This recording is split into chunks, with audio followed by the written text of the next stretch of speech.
pour venir en aide au peuple ukrainien. J'ai dit et je redis ici ma solidarité avec l'Ukraine et mon admiration et mon courage. Madame Hidalgo, bonsoir. Bonsoir. Alors, soyez la bienvenue à Montpellier. Qu'est-ce que ça vous fait d'être ici ?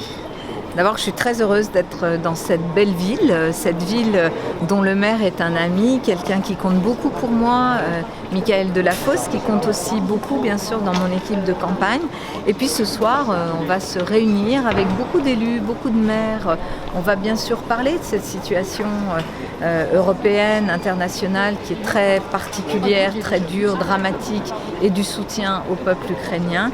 Et puis, je vais aussi, bien sûr, évoquer les sujets relatifs à notre démocratie.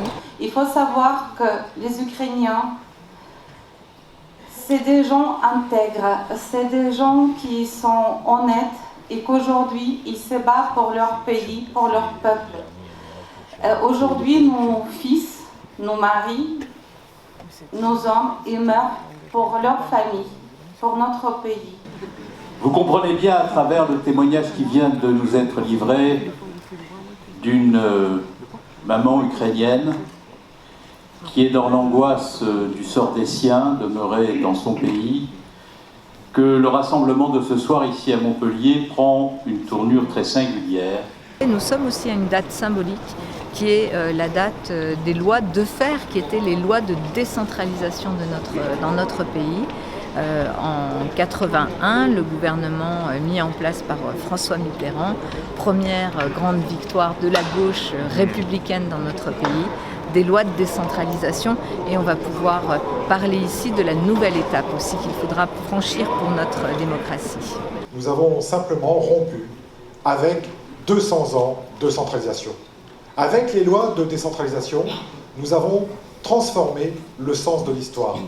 J'ai depuis longtemps cette conviction que face aux difficultés du pays, au désordre du monde, c'est avec les maires, les élus, les corps intermédiaires, je pense aussi bien sûr aux syndicats, aux associations, c'est avec cet ensemble-là que le pays pourra se relever et faire face à tous les défis. Le premier défi, c'est le défi des inégalités. Sur ce défi, il faut, mon parti pris, c'est de rentrer par le travail, faire en sorte que les Françaises et les Français aient du travail, qu'il y ait de la réindustrialisation. Donc, première grande mesure, l'augmentation du SMIC de 15%, ça veut dire 200 € net par mois.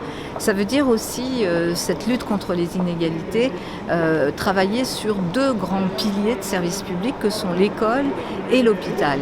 L'école a été très abîmée ces dernières années, on l'a vu, il faut remettre des moyens, il faut mieux payer les enseignants, il faut ouvrir les pédagogies, permettre aux enfants de la République de pouvoir avoir la chance que j'ai eue moi en arrivant en France à l'âge de 2 ans, venant d'Espagne, d'un milieu ouvrier, et qui ait pu, grâce à l'école laïque, publique et républicaine, avoir le choix de ma vie. Et puis l'hôpital, parce que l'hôpital aussi très très abîmé, et il nous faut là aussi réparer, remettre des moyens dans l'hôpital public. Notre santé est un bien commun essentiel, donc plus de médecins, des rémunérations plus élevées pour pouvoir justement protéger nos concitoyens à la fois par l'éducation et par la santé. C'est Mathieu.